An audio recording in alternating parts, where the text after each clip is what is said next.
అర్థశాస్త్ర పితామహుడు అని పిలవడం జరుగుతుందని. మరి జేఎం కీన్స్ రచించినటువంటి గ్రంథం గురించి మనం మాట్లాడితే ఈయన రచించినటువంటి గ్రంథం అండి. ఈయన రచించినటువంటి గ్రంథం ఏంటంటే 1936లోనండి. 1936 మనకి ఇయర్ కూడా మనకు మెన్షన్ చేయడం జరిగిందండి. 1936లో జనరల్ థియరీ అంటే సాధారణ సిద్ధాంతం అనుకోవచ్చు. జనరల్ థియరీ అందులో ఏ అంశాల గురించి మాట్లాడిండు? Employment, interest and money. General theory అంటే ఏంటంటే సాధారణ సిద్ధాంతం అనుకోవచ్చు అండి. సాధారణ సిద్ధాంతంలో ఏ అంశాల గురించి మాట్లాడి? ఎంప్లాయ్మెంట్ అంటే ఏంటండి? ఉద్యోగిత. ఇంట్రెస్ట్ అంటే ఏంటండి? వడ్డీ. అదేవిధంగా మనీ అంటే ఏంటండి? ద్రవ్యం. అంటే 1936లో ఇతను రచించినటువంటి గ్రంథం ఏంటండి? సాధారణ సిద్ధాంతమైనటువంటి ఉద్యోగిత, వడ్డీ, ద్రవ్యం అనేటువంటి గ్రంథాన్ని రచించడం జరిగింది. మరి ఆయనే ఎవరండి? జేఎం కీన్స్ అండి. ఆయన ఏ పేరుతో పిలుస్తారండి? ఆధునిక అర్థశాస్త్ర పితామహుడు. ఈయన ఏ ఆర్థిక వ్యవస్థను రూపకల్పన చేయడం జరిగిందండి? మిక్స్డ్ ఎకానమీ, మిశ్రమ ఆర్థిక వ్యవస్థ. మరి మిశ్రమ ఆర్థిక వ్యవస్థ అంటే అర్థం ఏంటి అంటే, ఇక్కడ చూడండి, ఇంతకు ముందు మనం పెట్టుబడిదారీ ఆర్థిక వ్యవస్థ అంటే ప్రైవేట్ వ్యక్తులు పెట్టుబడులు పెడితే దాన్ని పెట్టుబడిదారీ ఆర్థిక వ్యవస్థ. మరి ప్రభుత్వ రంగం పెట్టుబడులు పెడితే సామ్యవాద ఆర్థిక వ్యవస్థ. మరి ఇక్కడ మిక్స్డ్ కలిపి అనుకున్నాం అంటే ఒక ఆర్థిక వ్యవస్థ పైన రెండు రంగాలు కలిసి పెట్టుబడులు పెడితే దాన్నే మిశ్రమ ఆర్థిక వ్యవస్థ. అంటే ఒక దేశం పైన గాని, ఒక దేశ ఆర్థిక వ్యవస్థ పైన గాని ప్రభుత్వ రంగం మరియు ప్రైవేట్ రంగం కలిసి, అంటే రెండు రంగాలు కలిసి ఒకే ఆర్థిక వ్యవస్థ పైన పెట్టుబడులను కనుక పెడితే అలాంటి ఆర్థిక వ్యవస్థనే మిశ్రమ ఆర్థిక వ్యవస్థ అనడం జరుగుతుంది. అంటే ఇక్కడ ఒకసారి చూడండి, ఒక దేశం పైన గాని, ఒక దేశ ఆర్థిక వ్యవస్థ పైన గాని ఎవరు పెట్టుబడులు పెట్టాలి? ప్రభుత్వ రంగం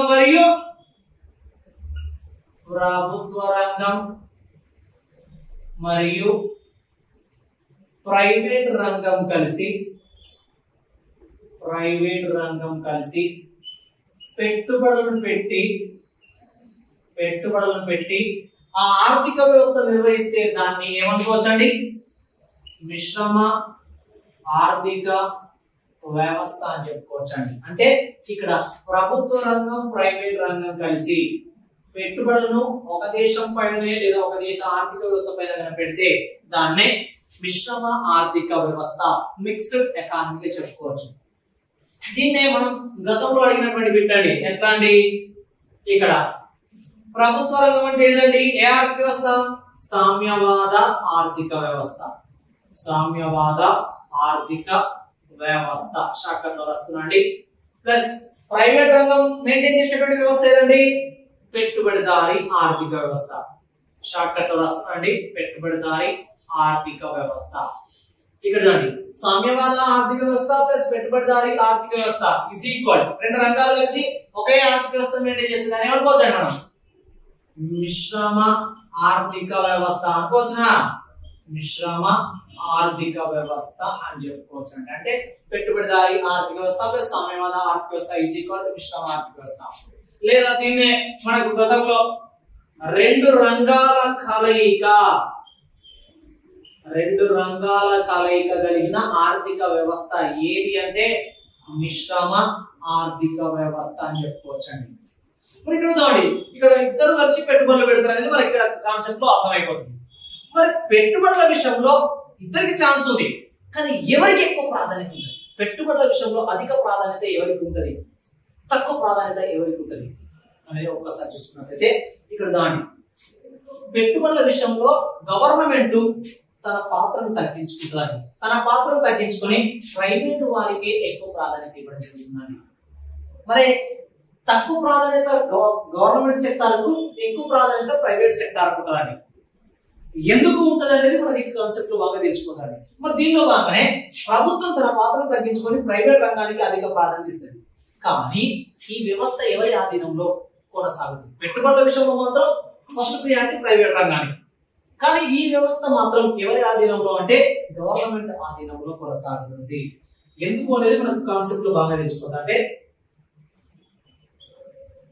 పెట్టుబడుల విషయంలో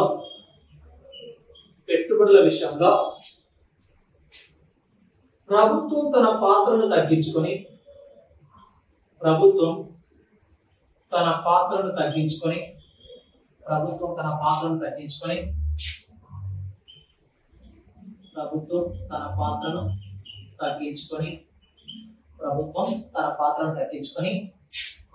ప్రైవేట్ రంగానికే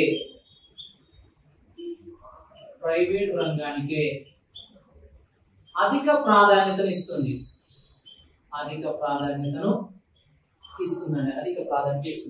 కానీ ఈ వ్యవస్థ అనేది మిశ్రమ ఆర్థిక వ్యవస్థ. కానీ మిశ్రమ ఆర్థిక వ్యవస్థ మాత్రం ప్రభుత్వ రంగం ఆధీనంలోనే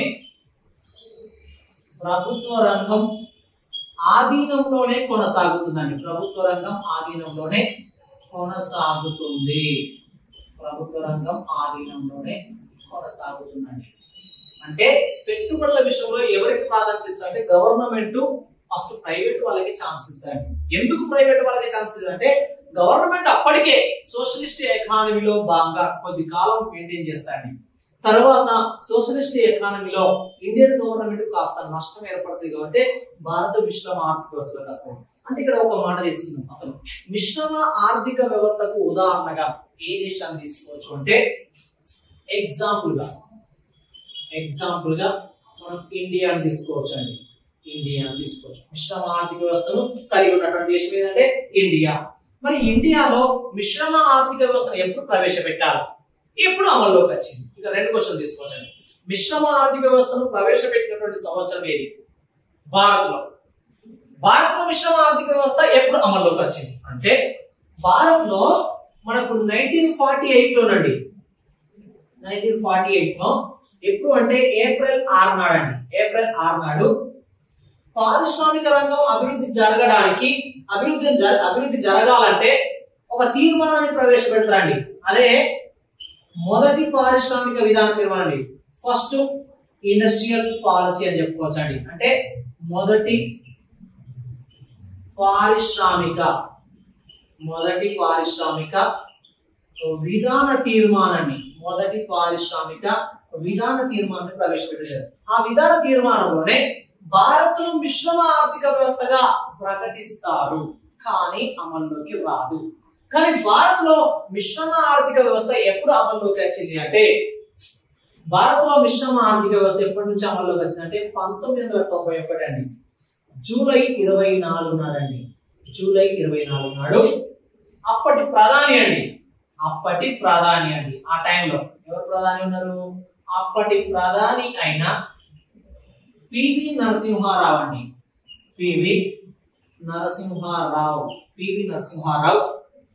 ఆర్థిక సంస్కరణలో భాగంగా భారత్ను మిక్స్డ్ ఎకానమీగా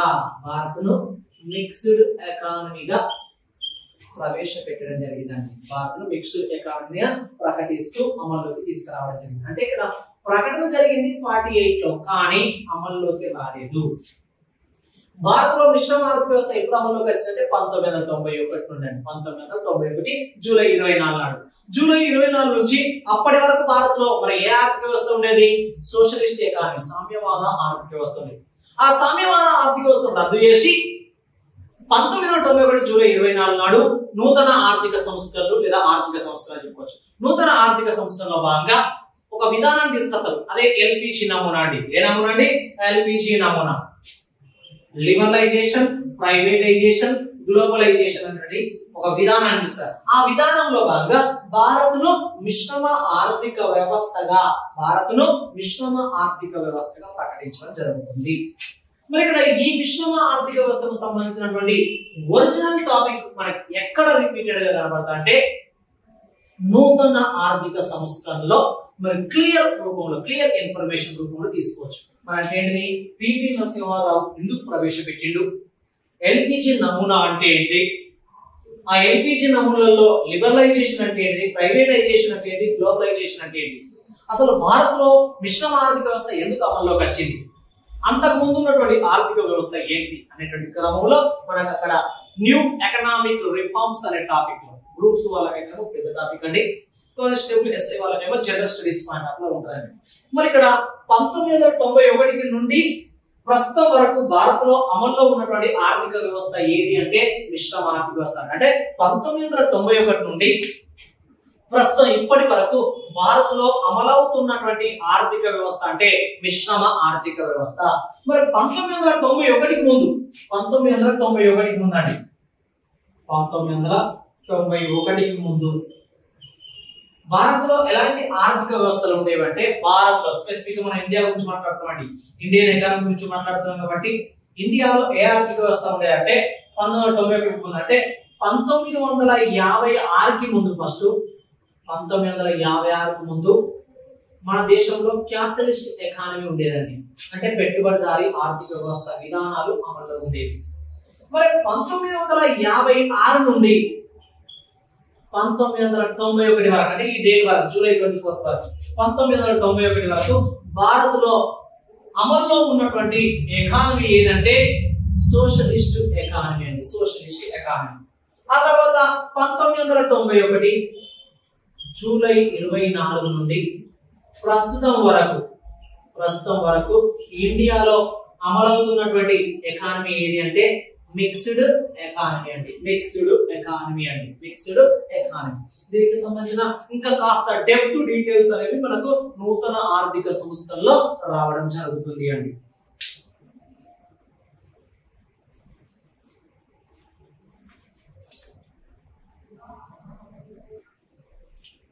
చూద్దామండి, ప్రపంచ ఆర్థిక వ్యవస్థల గురించి మనం మాట్లాడినాం. మరి ఈ ప్రపంచ ఆర్థిక వ్యవస్థల్లో ఆర్థిక మాంద్య కాలంలో ఏ ఆర్థిక వ్యవస్థ భారత్ లో అమల్లో ఉంది, ప్రపంచవ్యాప్తంగా ఏ ఆర్థిక వ్యవస్థ అమల్లో ఉంది అనే పాయింట్ అవుతుంది. అంటే గ్లోబల్ వైజ్ గా మనం ఒకసారి కంపేర్ చేద్దామండి. 1929లో ఆర్థిక మాంద్యం ప్రారంభమైందని చెప్పుకున్నాం, 33 వరకు కొనసాగిందని చెప్పుకున్నాం. అందులో భాగంగానే ఆ కాలంలో ఏ ఆర్థిక వ్యవస్థ అమల్లో ఉంది వాటికి సంబంధించిన డీటెయిల్స్ గురించి మాట్లాడదాం. మనం ఇప్పుడు ప్రపంచ ఆర్థిక వ్యవస్థలు 3 అని చెప్పుకున్నామండి. ఒకటి పెట్టుబడిదారీ ఆర్థిక వ్యవస్థ, సామ్యవాద ఆర్థిక వ్యవస్థ, మిశ్రమ ఆర్థిక వ్యవస్థ. ఈ 3 ఆర్థిక వ్యవస్థలకు సంబంధించినటువంటి విషయాల గురించి మనం మాట్లాడుకున్నాం. ఈ 3 ఆర్థిక వ్యవస్థల్లో 1929 నుండి అంటే ఆర్థిక మాంద్య కాలం, ఇది గమనించాలండి మీరు, ఆర్థిక మాంద్య కాలం అండి 1929 నుండి 33 వరకు చెప్తున్నాం. మరి ఈ కాలంలో ఆ 3 ఆర్థిక వ్యవస్థలో ఏ ఆర్థిక వ్యవస్థ అమల్లో ఉంది అంటే ఇక్కడ పెట్టుబడిదారీ ఆర్థిక వ్యవస్థ అమల్లో ఉందండి. పెట్టుబడిదారీ ఆర్థిక వ్యవస్థ అనేది అమల్లో ఉందండి. ఇప్పుడు మనం పెట్టుబడిదారీ ఆర్థిక వ్యవస్థ గురించి మనం మాట్లాడేసామండి. పెట్టుబడిదారీ ఆర్థిక వ్యవస్థ అంటే ప్రైవేట్ వ్యక్తులు పెట్టుబడులు పెట్టి ఒక ఆర్థిక వ్యవస్థను మెయింటైన్ చేస్తే పెట్టుబడిదారీ ఆర్థిక వ్యవస్థ అని. మరి ఇక్కడ ప్రైవేట్ వ్యక్తులు పెట్టుబడులు పెట్టాలనే కాన్సెప్ట్. మరి పెట్టుబడులు పెట్టినప్పుడు లాభమా నష్టమా, ప్రజా సంక్షేమం, దేని కోరుకుంటారు అంటే లాభార్జన ధ్యేయంగా ఇక్కడ పనిచేస్తారని చెప్తారు. అంటే ఇక్కడ ప్రైవేట్ వ్యక్తులు ఈ వ్యవస్థలో ఒక మాట గమనించండి, ప్రైవేట్ వ్యక్తులు ఏ ఉద్దేశంతో పనిచేస్తారండి, లాభం లేదా లాభార్జన ఉద్దేశంతో పనిచేస్తారని చెప్తున్నాను ఈ పెట్టుబడిదారీ ఆర్థిక వ్యవస్థలో. మరి ఇక్కడ ఆర్థిక మాంద్యం అంటే మనం ఒక మాట చెప్పుకున్నాం, వస్తువులను తయారు చేసిన తర్వాత వాటికి ఆ కాలంలో ధర కానీ డిమాండ్ కానీ ఉందా అంటే లేదండి. అంటే ధరలు డిమాండ్లు ఇక్కడ పడిపోయినాయండి. అంటే ఇక్కడ ధరలు తగ్గడం జరిగిందని చెప్పుకున్నామండి. ధరలు తగ్గడం జరిగిందని చెప్పుకున్నాం. అంటే ఆర్థిక మాంద్య కాలంలో ధరలు తగ్గిపోవడం లేదా డిమాండ్ పడిపోవడం అనేటువంటి స్థితి ఉన్నట్టుగా మనం చెప్పుకున్నాం క్లాస్ లో. మరి ఇలాంటి క్రమంలో ప్రైవేటు వ్యక్తుల వద్ద ఇలాంటి క్రమంలో ఆర్థిక మాంద్య కాలంలో తయారు చేసిన వస్తువులకు ధర లేదు, డిమాండ్ లేదు, అంటే తక్కువగా ఉందని చెప్పుకున్నాం. ఇలాంటి క్రమంలో ప్రైవేట్ వ్యక్తులు వస్తువులు తయారు చేస్తే లాభపడతారా నష్టపడతారా? నష్టపడతారని కూడా చెప్పుకున్నామండి. మరి అలాంటి సమయంలో ఉత్పత్తి సంస్థలు కానీ ప్రైవేట్ వ్యక్తులు కానీ నష్టపోతారని ఇక్కడ మనకు కాన్సెప్ట్ లో అర్థమవుతుంది కదా. అంటే ఇక్కడ నష్టాలు వస్తాయి, వస్తువులకు ధరలు లేకపోతే నష్టాలు వస్తాయి. నష్టాలు వస్తే వాళ్ళు వస్తుత్పత్తిని చేస్తారండి, చేసేదానికి ఆసక్తి చూపరండి. ఇప్పుడు ఇంత ముందు క్లాస్ లో చెప్పుకున్నాం, నష్టాలు వస్తే వస్తు ఉత్పత్తిని చేయడానికి ఆసక్తిని చూపరండి ప్రైవేట్ వ్యక్తులు, ఆసక్తిని చూపరు. ఎందుకు అంటే వాళ్ళకు లాభం జరగాలి. ధరలు లేనప్పుడు వస్తువులు తయారు చేస్తే లాభం వస్తుందా? నష్టం వస్తుంది. కాబట్టి వస్తుత్పత్తిని చేయడానికి ఆసక్తి చూపరు. ఎందుకు అంటే ఇక్కడ ఒకసారి చూద్దామండి. ఈ కాలంలో ఆర్థిక మాంద్య కాలంలో ప్రైవేటు వ్యక్తుల వద్ద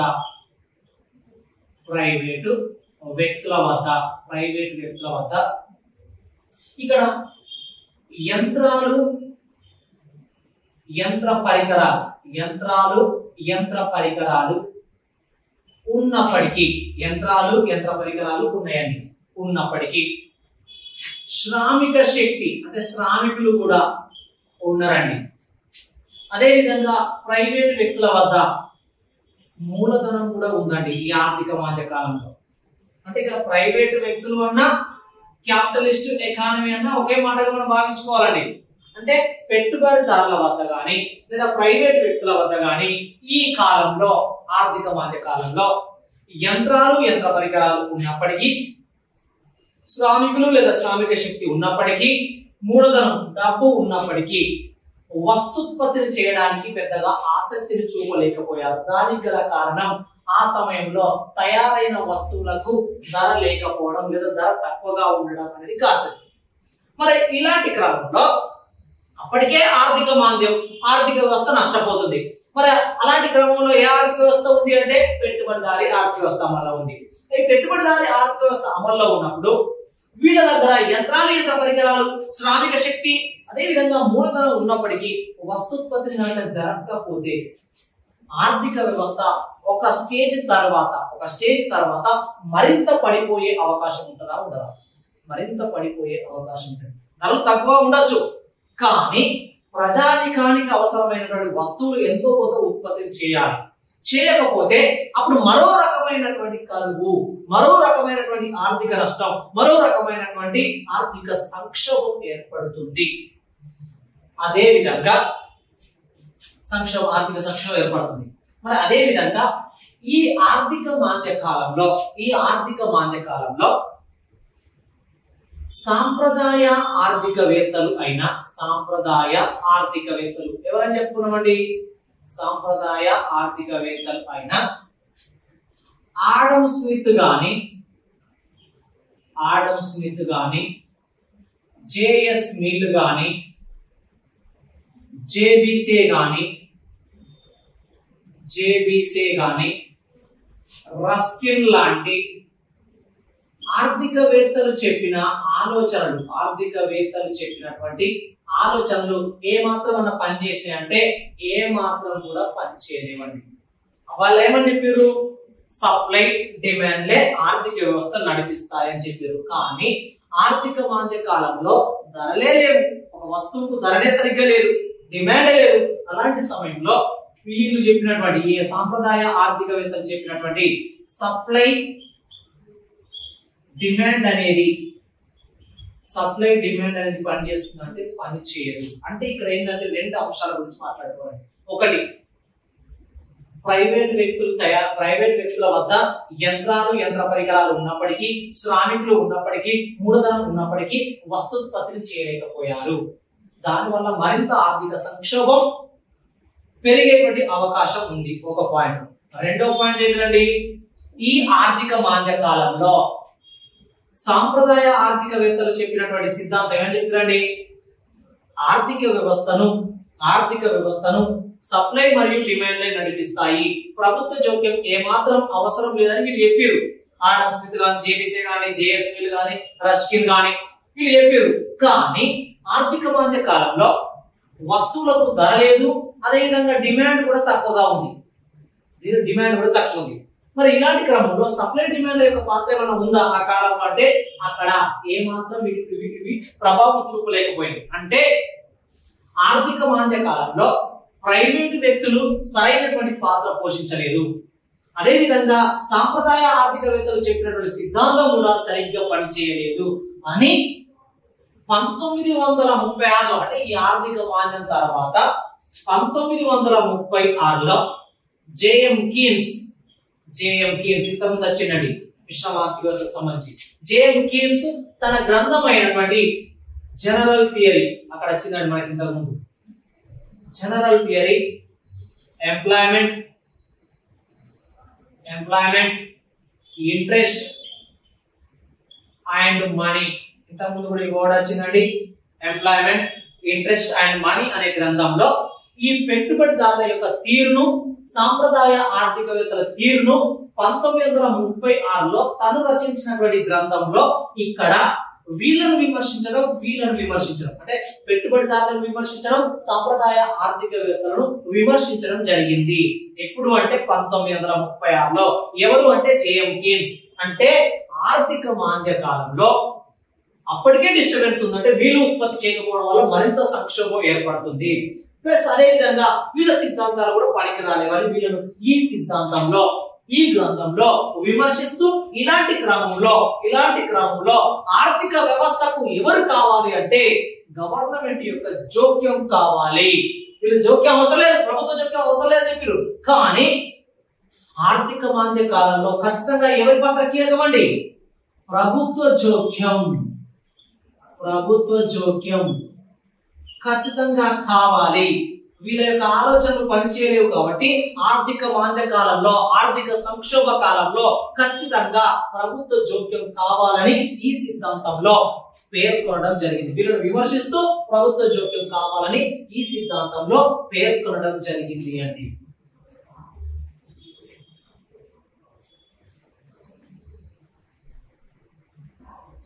రైట్. మరి ఇక్కడ ఆర్థిక మాంద్యం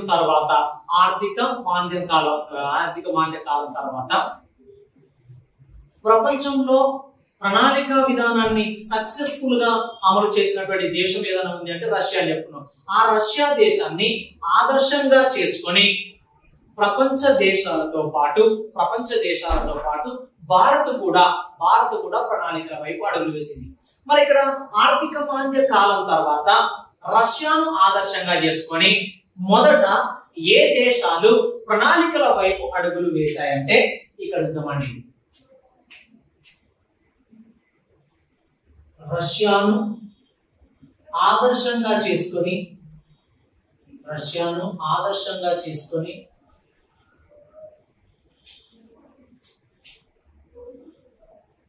ప్రణాళికా విధానాన్ని అమలు చేసిన దేశాలండి.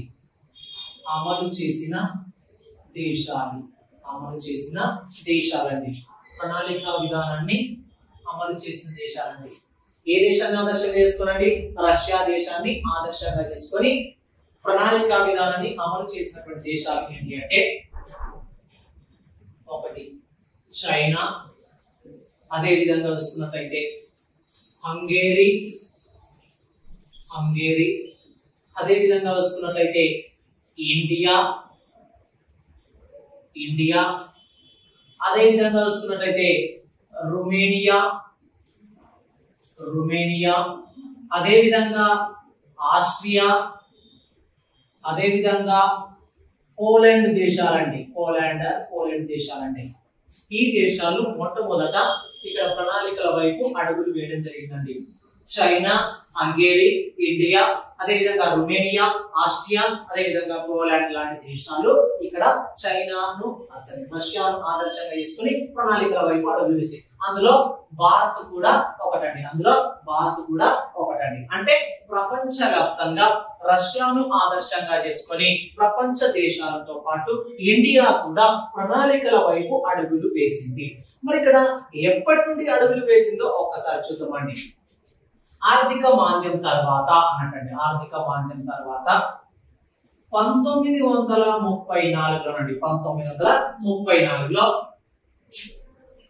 భారత్కు చెందిన సర్ మోక్షగుండం విశ్వేశ్వరయ్య, సర్ మోక్షగుండం విశ్వేశ్వరయ్య భారతదేశానికి ప్రణాళిక విధానం ఖచ్చితంగా కావాలని ఒక ప్రణాళిక విధానాన్ని సూచిస్తూ 1934లో ఒక క్రమబద్ధమైనటువంటి గ్రంథాన్ని రచిస్తాడండి. ఆ గ్రంథమే ప్లాన్డ్ ఎకానమీ ఫర్ ఇండియా అండి. Planned economy for India. ఒకసారి చూడండి, 1934 అంటే ఆర్థిక మంది 33 వరకు ఉంది. ఆ తర్వాత రష్యాను ఆదర్శంగా చేసుకొని ఇండియా 1934లో ఎలాంటి ప్రాసెస్ లో భాగంగా ఉందంటే భారత్కు చెందినటువంటి మోక్షగుండం విశ్వేశ్వరయ్య భారత్కు ప్రణాళికా విధానాన్ని సూచిస్తూ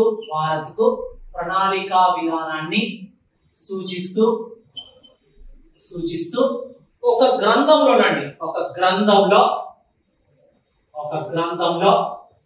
ఆ గ్రంథం ఏంటండి? Planned economy for India. Planned economy for India అంటే ఏంటండి? ప్రణాళికాబద్ధమైన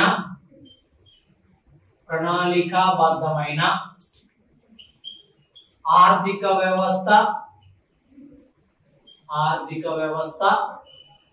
భారతదేశం ప్రణాళికాబద్ధమైన ఆర్థిక వ్యవస్థ ప్లాన్డ్ ఎకానమీ ఫర్ ఇండియా అనే గ్రంథంలో ఒక 10 సంవత్సరాల కాలాన్ని తీసుకొని భారత్లో మొట్టమొదటిసారిగా ప్రణాళికలను రూపొందించడం